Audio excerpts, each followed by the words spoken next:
Madame, Messieurs, bonjour, bienvenue. Merci de suivre ce premier numéro de kiosque de l'année 2024.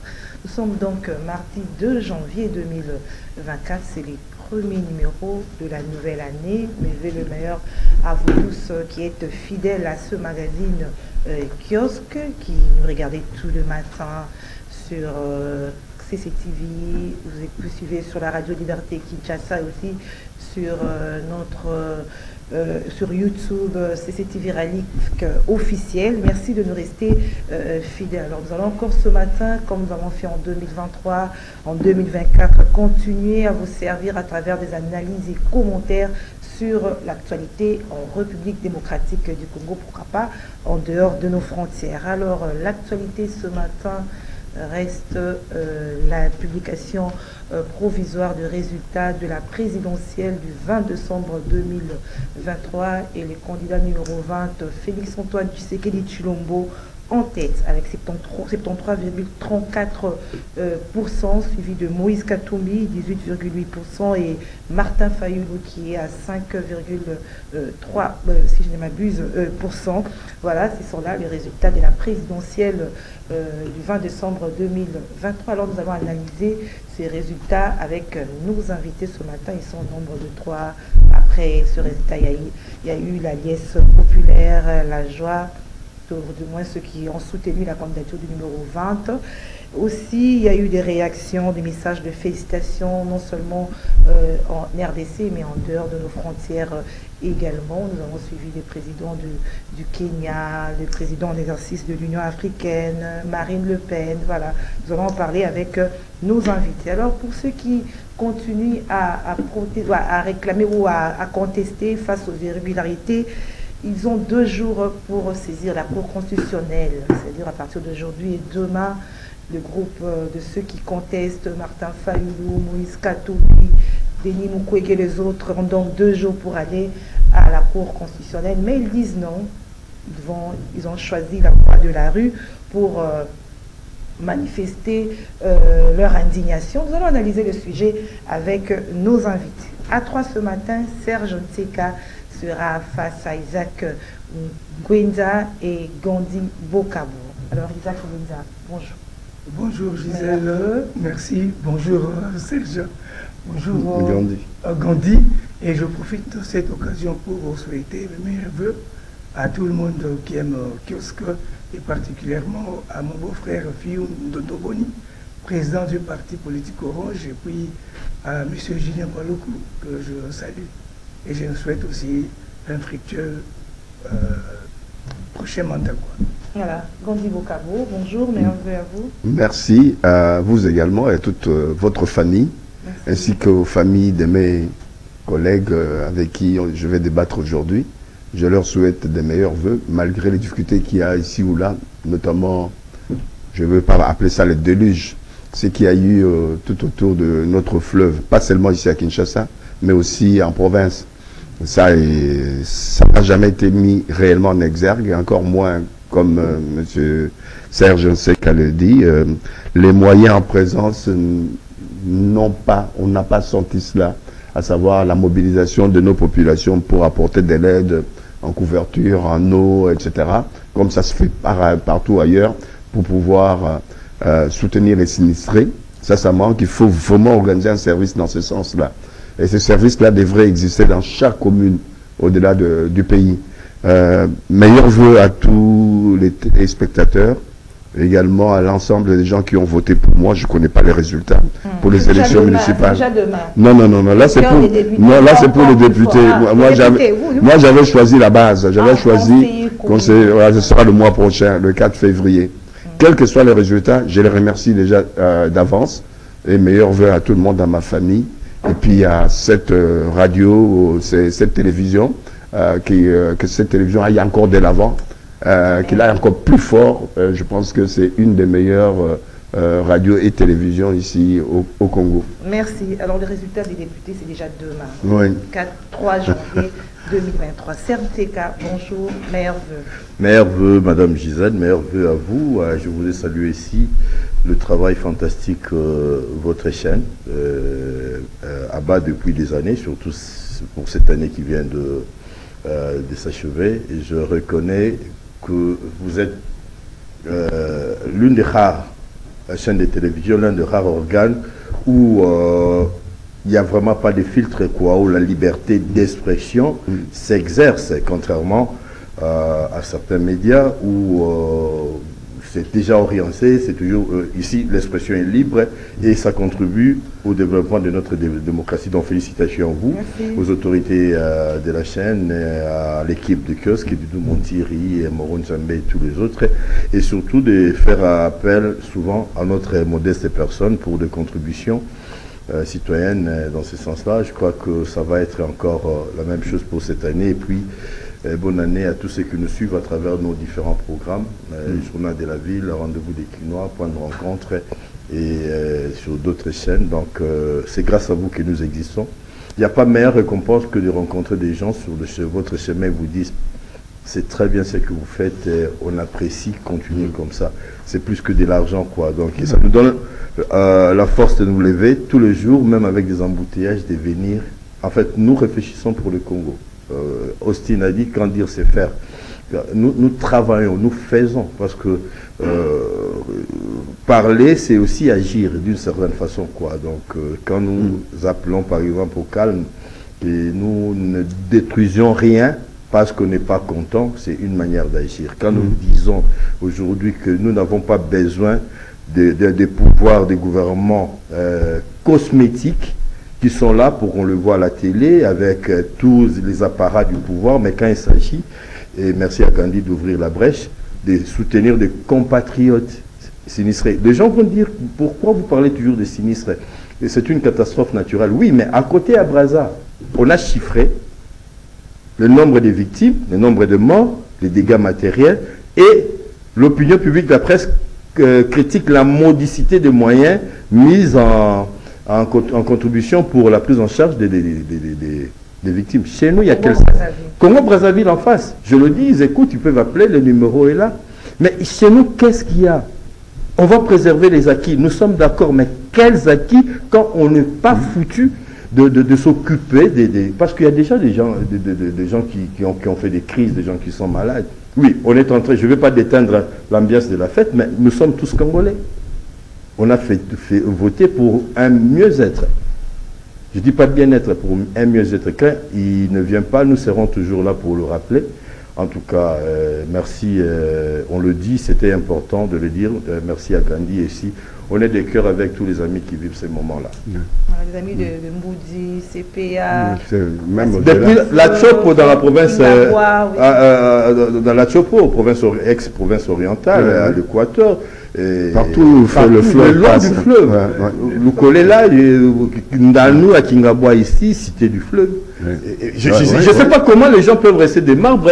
Il y en a qui sortent des commentaires du genre, ce sont des constructions anarchiques, c'est bien fait pour vous. J'ai dit, mais quand il y a Katrina en Europe, aux États-Unis, ouragan Katrina, on dit c'est bien fait pour vous parce que vous habitez le long de... On règle le problème. On doit d'abord secourir. Non, mais il y a au sein du ministère de l'Intérieur, je crois, une direction de gestion des catastrophes qui reçoit des subsides de l'État, qui n'est pas actionné. Je posais la question au ministre de l'Intérieur, Peter Kazadi, qui a parlé de la responsabilité de la ville. Oui, mais en cas de catastrophe, ce n'est pas seulement la ville, c'est aussi l'État. Et retenez que le ministre sont restés en poste pour gérer la chose publique pendant les élections. Mais on n'a pas vu. Vous allez dans le bureau, vous trouvez des directeurs de cabinet qui n'ont aucune compétence, aucun moyen de le faire. L'État a été mis en berne pour les élections. Alors allons vite, sortons. Monsieur Kadima, Monsieur le Président, sortez des élections, que l'État redémarre, parce que là vraiment, c'est comme si on avait coupé les moteurs, que ça redémarre, qu'il y a de nouvelles personnes, de nouvelles autorités arrivent pour gérer, ne serait-ce qu'au quotidien. C'est catastrophique. J'ai comparé cette situation avec Congo-Brazza, nous partageons la même difficulté, mais là, il y a des statistiques. Chez nous, je ne sais pas. Merci Seka. Alors, nous entrons directement dans notre sujet du jour, c'est les résultats provisoires de la présidentielle. Félix Tshisekedi en tête avec 73 Isaac Ngouinza. Comment vous avez accueilli ces résultats, bien que déjà avec les partiels, il était toujours en tête? Bon, avant de parler de ça, je voudrais rebondir un peu sur cette histoire de catastrophe. Très vite, alors. Parce que nous avons un ministère des actions humanitaires. Donc quand il y a catastrophe ou bien il y a des sinistrés, le gouvernement a l'obligation de porter assistance aux personnes sinistrées. Là, si le gouvernement ne le fait pas, c'est-à-dire il est en train de faillir à sa mission de donner aux Congolais leur bien-être. En tout cas, pour cela, il n'y a rien à contredire ou rien à dire. Mais ce qui est vrai, je veux maintenant aborder le problème de la publication du résultat de l'élection présidentielle, où le président Félix Tshisekedi est élu avec 73%. Et vous avez vu la liesse et tout le monde dans la rue, se réjouissant et tout là. Mais la vérité, c'est quoi? Ces élections traduisent la vérité des urnes. Remarquez, aucun opposant s'est attaqué ou a réclamé le recomptage des bulletins. Tout le monde soutient ou parle des irrégularités.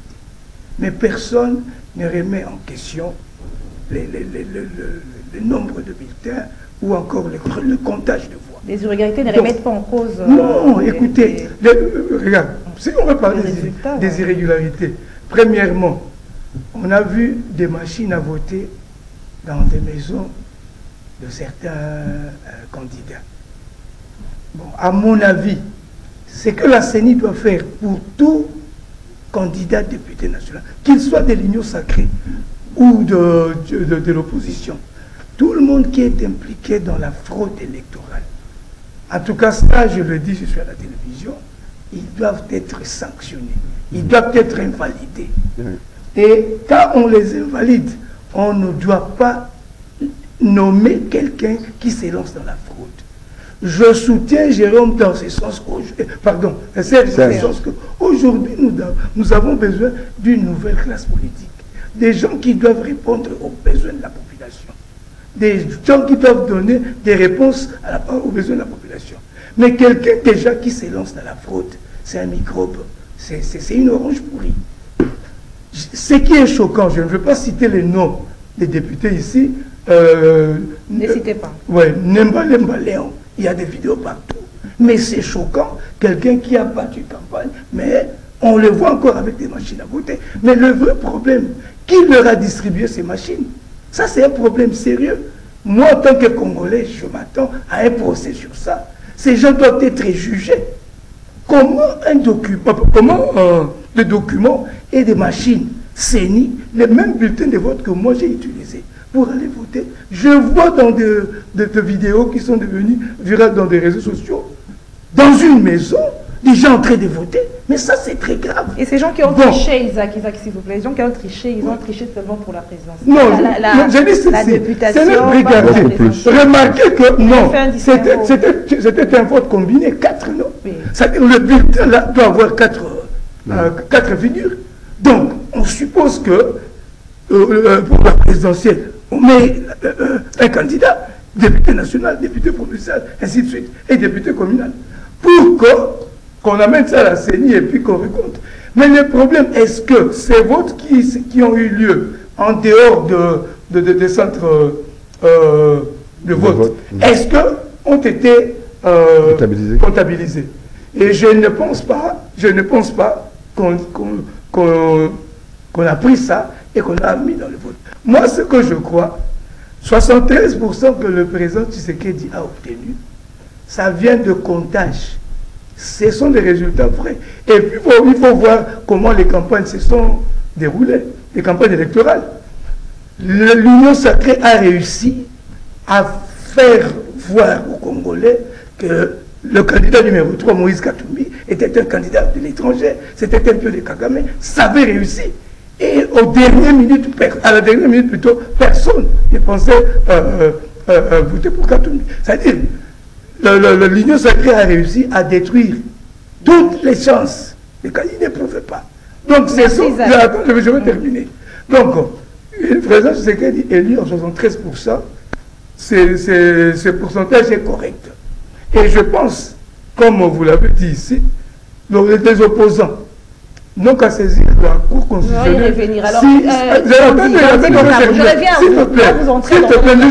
Non, je dis ceci. La loi prévoit qu'on contacte la Cour constitutionnelle avec des preuves si on ne croit pas à ces résultats. Je pense qu'ils avaient des témoins dans le bureau de vote.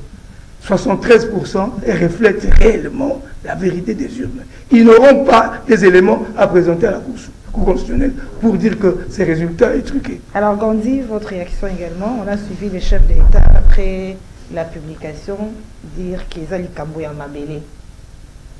Oui, là ce sont des slogans politiques. Il a exploité ça pendant le déroulement de la propagande. Après les résultats, il a redit, c'est les slogans pour marquer un peu les esprits. Ça jouait sur... Ça joue, qu'on le veuille ou non, ça joue. Il faut dire qu'aujourd'hui, on est en train d'assister d'un côté à des liesses, de l'autre aux gens qui sont tristes, qui pleurent. Mais c'est de bonnes guerres. Dans toutes les élections, il y a toujours des gens qui fêtent puisqu'ils ont gagné. Et il y a des gens qui pleurent. Et qui sont nombreux, ceux qui fêtent et ceux qui pleurent. Je pense qu'on le veuille ou non, ceux qui sont nombreux, c'est ceux qui ont voté pour le président actuel, qu'on le veuille ou non. Puisque les élections, ce n'est pas le jour du vote. Les élections, c'est le jour avant. Mais quand tu regardes la configuration de la propagande des uns des autres, quand tu regardes les thèmes exploités pendant la propagande, il n'y a pas eu débat. Alors qu'on a mis des structures en place pour qu'il y ait débat par personne interposée ou directement. Beaucoup ont fui les débats publics au niveau des médias. Ils ont fui d'affronter le peuple au travers des journalistes. Ils n'étaient pas à ce processus. Comment ? C'était pas rassurant ce processus. Non, pas rassurant, vous allez jusqu'au bout. Quand vous êtes face à un journaliste ou à des journalistes, il y a des journalistes de toutes les tendances. Il y a des journalistes aussi qui n'ont pas de tendances bien précises. Ils font leur métier. Mais il fallait aller là-bas, face à eux, et répondre à des questions de base. Il n'y a pas eu un débat économique. Il n'y a pas eu un débat des sociétés pendant toute cette propagande. Il y a eu simplement des slogans sur est-ce qu'il a condamné Kagame d'un côté et de l'autre, il n'a rien fait. Non. Un verre, quand il y a de l'eau là, il peut être à moitié plein ou à moitié vide. Mais quand on est dans l'opposition, on dit on n'a rien fait. Moi, j'ai toujours suggéré à l'opposition, il faut être comme notre ami Mouzito, qui est pour moi le plus intelligent des hommes politiques actuels. C'est-à-dire, quand il y a quelque chose qui est fait de bien, il faut dire c'est bien, mais il y aurait eu lieu de faire mieux, de faire plus. C'est pas bon, mais il y a des prémices, etc. Il n'y a pas ces discours. J'ai vu ce discours-là, j'ai critiqué il y a une semaine l'Ecclésiaste, Cholet, etc. J'ai critiqué, je l'ai même appelé monsieur en bongo, etc. Puisqu'il avait pris parti de manière corsée qui ne peut pas représenter l'Église. Mais regarde, après les élections, le langage qu'ils ont eu à dire oui, mais, ou non, mais, moi je dis bravo. Et ils sont rentrés dans ce qui devrait être eux, dans une représentation de tout le monde, c'est-à-dire au milieu du village, comme on dit, l'église au milieu du village. Mais les élections, là, on peut dire tout ce qu'on veut. Le président sortant, moi je dis qu'il n'était pas sorti puisqu'il est resté toujours à la présidence, il restera là puisqu'il est réélu. Il a eu un maillage au niveau des territoires tel que c'était difficile pour pouvoir les déboulonner. Et il y a eu un maillage avec des représentants dans chaque région, dans chaque province, dans chaque localité. Il avait un élément du pouvoir, directement du pouvoir ou indirectement du pouvoir, de son soutien. Mais quand tu regardes l'opposition, il n'y a pas eu un maillage. Katumbi avec qui à l'Équateur pour pouvoir le représenter? Katumbi avec qui dans le bas Congo, Congo central pour le représenter, dans le Bandundu, etc. Il y a eu un problème d'organisation dans l'opposition. Au-delà de l'organisation, s'il y avait lieu qu'il y ait une opposition réelle contre Tshisekedi, il fallait qu'il s'organise, qu'il s'arrange avant même de poser la candidature, qu'il y ait un seul candidat de l'opposition. Ils étaient dans l'incapacité de pouvoir le faire.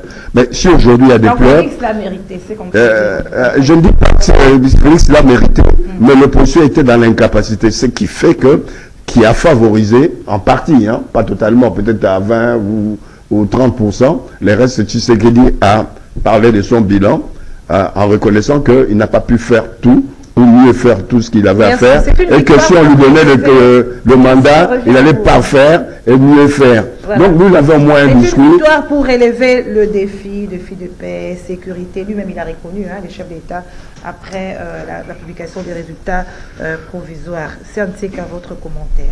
Oui, mais je crois que le tout s'est joué pendant la campagne. On ne veut pas faire marche en arrière, mais pour comprendre ce qui se passe maintenant, il faut voir la campagne. Deux têtes d'affiche, des candidats ont pointé en tête de la liste, Katumbi et Félix Tshisekedi. Je pense que les deux ont mené une vraie campagne avec un discours de fond, var pour Moïse Katumbi qui faisait la décompte de tous les ratés, selon lui, du gouvernement, du mandat de Fachi. Et de l'autre côté, un discours bien rodé, un discours qui touchait la fibre patriotique. Fachi ne s'est pas présenté devant le peuple pour dire que je fais. Fachi s'est présenté devant le peuple pour dire que je suis les défenseurs. Si vous voulez un Congo uni, alors je suis là pour faire barrage aux gens qui travaillent pour les étrangers, notamment avec l'apport de Jean-Pierre Bemba à travers ses interventions. Il a interpellé directement Moïse en disant condamné. C'est-à-dire, on a déplacé le débat, pas sur le terrain de ce que la population pouvait attendre en termes de projets, en termes je dirais de bien-être de ce que nous allons faire demain, mais sur un terrain vraiment patriotique. Et pour Félix-Antoine Tshisekedi, ça a marché. Même si on peut reconnaître que le social, patati patata, il y a eu des problèmes, mais par rapport à la terre, et cela a rencontré aussi la volonté du peuple qui s'est déplacé, dans des conditions peut-être, des fois, il y a des lieux où il y a eu la pluie, et les gens sont restés jusque tard. Et je pense que si les choses avaient été bien faites, on aurait franchi le seuil de 50% de participation. Parce que on aurait, si les choses étaient bien faites, parce que les gens se sont déplacés. Très tôt le matin, pour aller voter, la CENI n'était pas là. Les matériels, à certains endroits, n'étaient pas là. Je dis, si les matériels étaient déployés, attends, on aurait eu plus de 50% de participation. Donc, on est à moins de 50%, une quarantaine de pourcents. Mais quand même, le peuple s'est exprimé. Cela n'entache en rien la qualité de résultats. Nous ne sommes pas là, comme journalistes, pour valider le résultat. Ça, c'est le travail de la CENI et de la Cour constitutionnelle. Mais nous sommes là pour constater. Et pendant la campagne, nous avons vu l'engouement derrière les candidats. C'est pas que il y a eu Katumbi n'a pas su rallier. Non. La différence, c'est qu'il a rallié. Il y a parce qu'on a vu les Mvemba, on a vu les Matata et consorts. Mais du côté des Fachi, il a rallié des poids lourds, des leaders presque nationaux, mais représentés par rapport à leur contrée. Et de l'autre côté, c'était des leaders, excusez-moi les termes, mais ce n'est pas péjoratif, je ne veux pas diminuer quelqu'un, mineurs, des leaders mineurs qui n'ont pas tellement pignon sur rue dans leur circonscription. Vous voyez même dans l'ex-Bandundu, il y a des endroits, malgré la présence du président Bosso, mais le président n'a pas fait des bons scores. Ça dépend. Dans le Maniema, je crois que c'est là où Katumbi a réalisé le plus grand sport parce que il y avait quand même je dirais, candidat, un leader majeur, Matata, qui a un ancrage, je dirais, là-bas, dans son Maniema natal. Donc, la stratégie de Tshisekedi a payé parce qu'il a pris de candidats de poids lourds de chaque contrée et que cela s'est accentué à Kinshasa, je crois avec l'intervention de Jean-Pierre Bemba, il faudrait le dire, parce que moi j'attendais Kinshasa avec un gouverneur proche du président, Gentili Ngobila, qui puisse aussi faire la même chose, quoi. Mais on a vu Jean-Pierre Bemba à Massina défier pratiquement Moïse Katumbi, il a orienté toute la colère de camp de Katumbi sur lui. C'est-à-dire, à un certain moment, il a fait reposer les candidats Tshisekedi. Quand il a fait sa sortie sur une radio, que je ne citerai pas, il a fait ces meetings-là, il a reçu tous les courroux, toute la colère des gens du camp Katumbi, et on ne parlait plus. On parlait plus Félix Tshisekedi, on tirait pas sur Félix Tshisekedi, on tirait sur Jean-Pierre Bemba. Politiquement, c'est une stratégie qui a marché, qui a fait en sorte que le candidat puisse se concentrer sur sa campagne, sur les restes, et que lui prend tous les coups. Et c'est ce qui, je crois, pendant les 5 ans ici, a manqué dans l'entourage. J'anticipe pas. De Félix Tshisekedi. Parce qu'il y a eu des gens autour du président qui se disaient proches du président juste parce qu'il y a le pouvoir, parce qu'il y a ce côté-là, quoi, dans le côté jardin du pouvoir. On peut voyager, on peut avoir de l'argent. Mais quand il fallait faire campagne, on a vu qui? On a vu le président lui-même face à la population, à des contrées peut-être où il était obligé de répondre aux questions qui étaient censées être résolues même au niveau du Conseil des ministres. Donc, je pense, si on veut faire un saut, il y a, je dirais, des choses que la publication qui va suivre par rapport aux candidats, députés nationaux et provinciaux, va être aussi colorée de la même façon, quoi. Il y aura une majorité qui se dégagera parce que quand on voit l'écart, et ça sera certainement ça, et que la victoire ici, ce n'est pas la victoire, je le dis, d'un parti politique, de l'UDPS, non. Parce que le président s'est présenté comme indépendant. Il y a eu toutes les colorations du Congo autour de lui, tous les poids lourds qui étaient là. Alors moi, je voudrais mettre en garde les gens qui ont l'habitude de nous dire c'est notre pouvoir. Il y a pouvoir à Moutouté, il y a pouvoir à Fachi, na Congo. Parce que Fachi a le bâti que ce que vous votez Bateli Congo. Alors, pouvoir il a même dit que c'est la victoire de la solidarité et de l'unité du peuple. Mais justement, justement, c'est-à-dire que on a vu tout le Congo, tous les grands leaders derrière un candidat autour d'un thème. Préservons, protégeons notre terre. C'est pas parce que nous avons réussi, c'est pas parce que nous avons, non, parce que nous avons le devoir sacré de protéger cette terre, et les Congolais ont entendu ces discours, et le pouvoir de Fachi là, Fachi 2, c'est le pouvoir du Congo.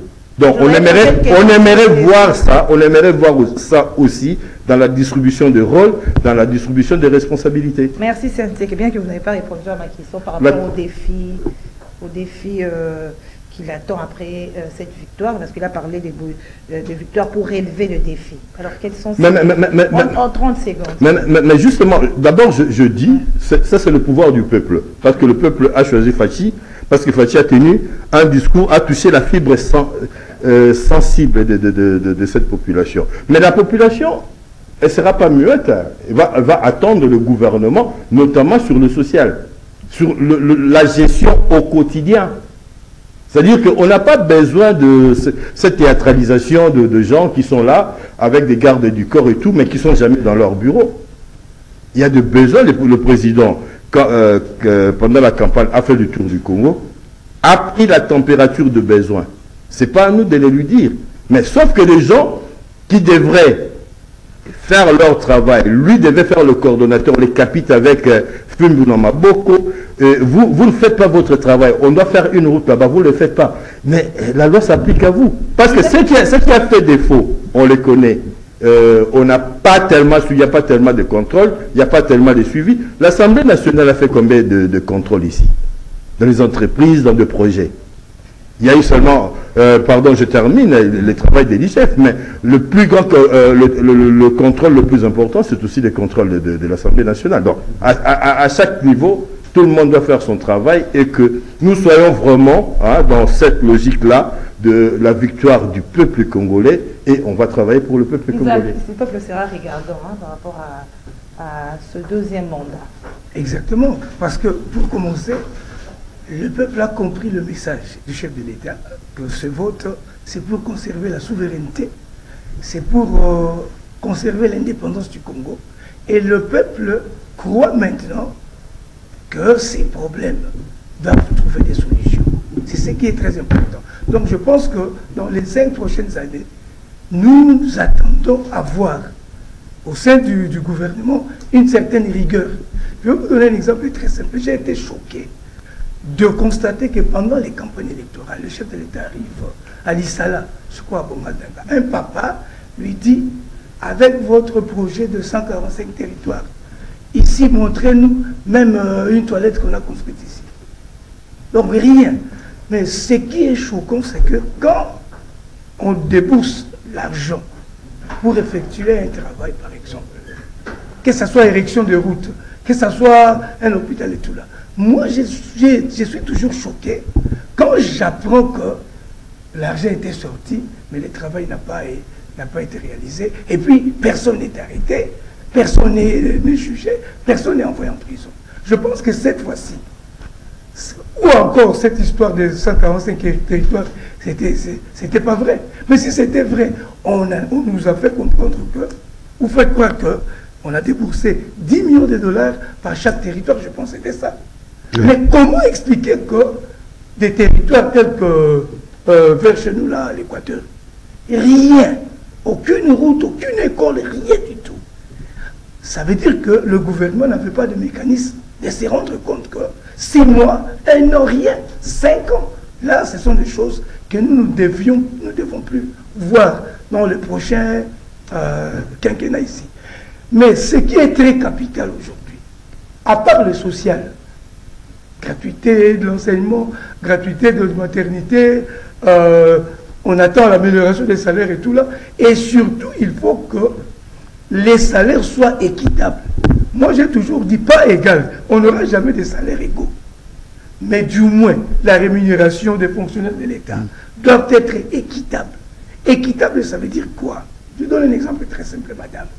Lorsqu'un député doit avoir 21 000 dollars et qu'il ne travaille que 6 mois pendant 12 ans, et pendant 12 mois, il n'a que 6 mois de travail, chaque 3 mois, il est en vacances parlementaires, et un magistrat, un juge qui travaille 12 mois, son salaire, moins de 3 000 par exemple. Je n'ai pas une idée claire. 1 000 dollars par exemple. Et comment on peut s'attendre à une bonne justice lorsque le pouvoir judiciaire, les acteurs du pouvoir judiciaire sont très mal rémunérés?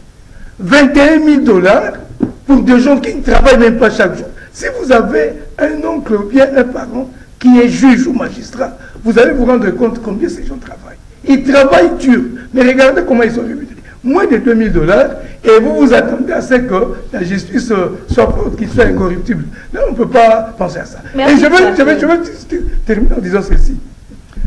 Moi, je l'ai toujours dit, parce que j'ai effectué à peu près plusieurs enquêtes à l'Est pour comprendre un peu le conflit armé là-bas.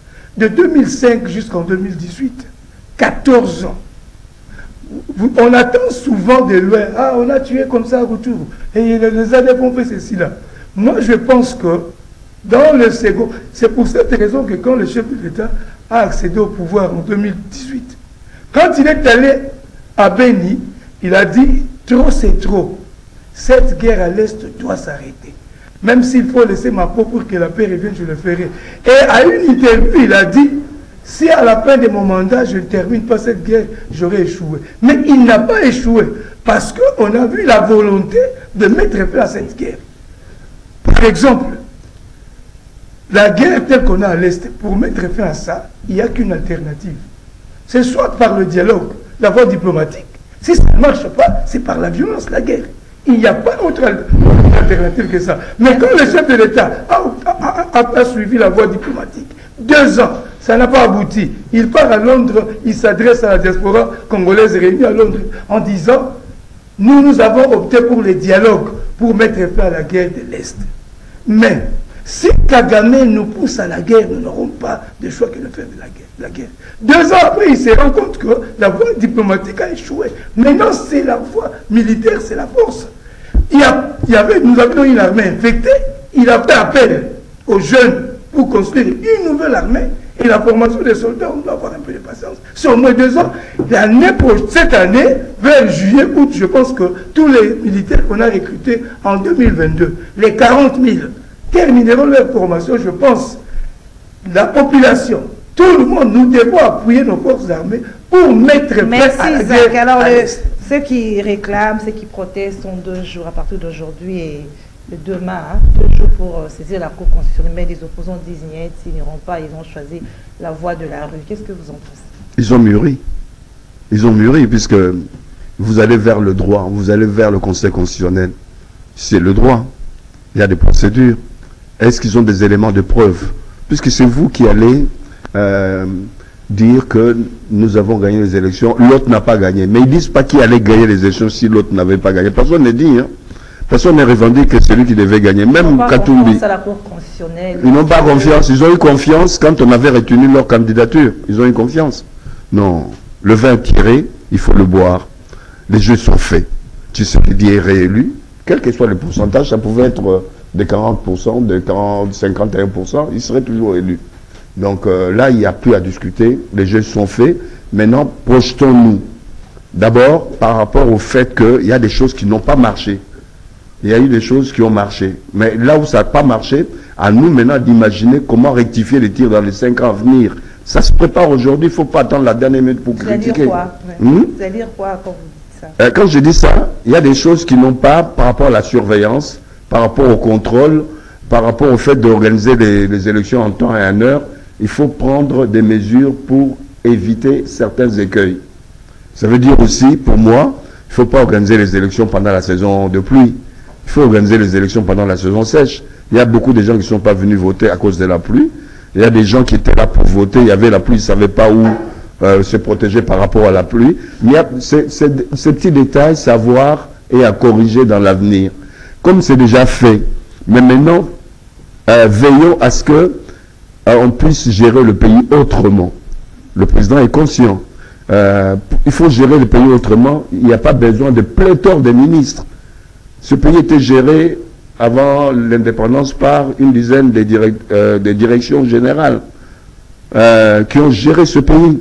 Moi, je dis que cette fois-ci, il ne faut pas qu'il arrive à avoir 30 ministres, puisque la plupart de ces conglomérats des partis sont maintenant dans l'union sacrée. Demain, s'il prend même 10 ministres provenant de l'union sacrée, personne ne peut respecter. Ils sont tous là, ils seront représentés par ces 10 ministres. Donc, il faut qu'il y ait 10 à 15 ministres de l'union sacrée, et qui rajoutent 5 ou 10 qui viennent aux alentours des techniciens, des gens qui ont des capacités pour pouvoir remonter un peu le niveau du gouvernement. Donc il n'y a plus question de dire on va partager le pouvoir par rapport à tel parti, par rapport à tel qui m'a soutenu ici ou là. Ils sont de l'union sacrée. Ceux qu'on va choisir de l'union sacrée, qu'ils soient du côté de tel ou tel, il n'y aura pas à discuter. Il faut réduire le nombre de ministères. Et regardez, on a déploré les cas de sinistres qu'il y a eu dernièrement. On vous dit qu'il y a le ministère des Affaires humanitaires, il y a le ministère de l'Intérieur, il y a le ministère des Affaires sociales. Tout ça, c'est pour quoi faire? Le ministère des Affaires sociales aurait pu récupérer tout ça en son sein, avoir une bonne direction générale ou bien un bon secrétariat général, il gérerait mieux. Il faut redonner le pouvoir à l'administration. L'État s'est construit à partir de l'administration, ce n'est pas à partir des cabinets ministériels. Les cabinets ministériels, c'est des gens qui viennent et qui partent. Ils n'ont pas toujours des compétences voulues, en temps voulu. Redonnons le pouvoir à l'administration. Pour ça, il faut réduire le nombre de ministères. Je vous ai toujours donné l'exemple de l'éducation nationale. Quand on dit éducation nationale, un seul ministre avec des directions générales ou les secrétariats généraux solides. Plus question d'avoir un ministre de EPST, ceci, cela. L'éducation est unique, auquel il faut même rajouter jeunesse et sport. Ça va ensemble. Merci, vous verrez qu'on va réduire. C'est un de ces cas, les opposants n'iront pas à la Cour constitutionnelle parce qu'ils n'ont pas confiance, la Cour travaille pour le gouvernement, le pouvoir, disent-ils. Entre-temps, il y a la CENI qui dit que qu'il y a des cas de fraude qui ont été détectés par le dispositif électronique de vote. Ils vont sanctionner tous ces candidats députés.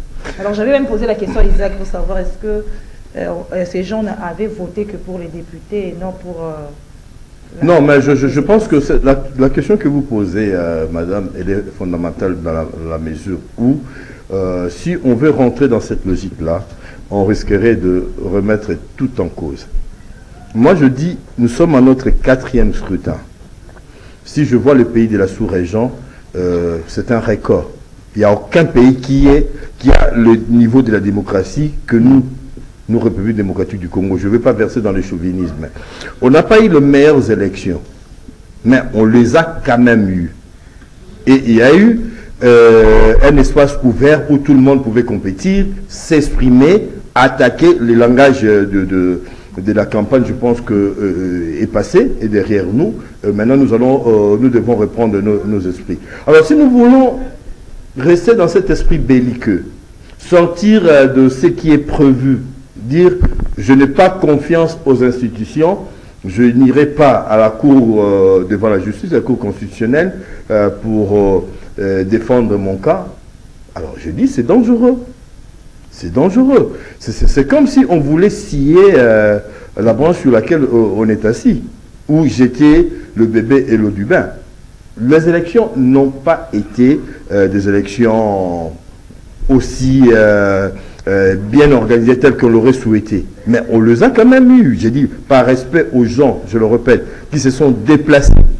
Et d'autres n'ont même pas eu l'occasion de voter parce que. Mais les Congolais se sont exprimés. Ils ont le droit de contester, mais je souhaiterais que cela se fasse dans un cadre légal. Dans un cadre légal. Quand on n'a pas confiance aux institutions du pays, on brigue les postes le plus haut du pays. Alors demain, si jamais vous réussissiez à faire les désordres, à prendre, j'ai dit, à prendre le pouvoir par la rue, vous allez diriger comment, avec quelle structure, avec quelle institution? Parce qu'on doit arrêter de personnaliser les pouvoirs, de voir. Quand on parle la présidence, on voit Félix Tshisekedi. Parce qu'il passera. Kabila est passé. Demain, il y aura quelqu'un d'autre. Demain, ça sera peut-être Doudou Montiri, je ne sais pas. Alors, si on veut faire des choses justement pour son gain aujourd'hui, pour sa faveur aujourd'hui, et demain, qu'adviendra-t-il de ce pays, de l'administration de ces pays, de la manière, parce que quand on inculque le civisme dans la tête des citoyens, c'est le cas en Afrique du Sud, des années de lutte, ont imprimé l'essence de la violence dans les chefs de la population. En Afrique du Sud, c'était à Johannesburg et toutes les autres villes, à 18h sur la rue, vous n'avez personne. La violence est là, vous la sentez. Vous ne pouvez pas circuler avec votre téléphone. C'est-à-dire, ce sont les retombées des années de lutte contre l'apartheid. Voudrions-nous aujourd'hui arriver à cela, faire de nos citoyens des inciviques, et chaque président qui viendrait serait voleur, serait menteur, Non, je pense, je le dis, et l'autre fois j'ai dit à Gandhi, même si votre papa s'est mal comporté contre vous, et vous a mal parlé, cela ne lui enlève pas la qualité des papas. Ne soyons pas des iconoclastes, des gens qui rejettent tout parce qu'on ne se retrouve pas. Parce que demain, l'UDPS, ça fait 30 ans, plus de 30 ans de pouvoir.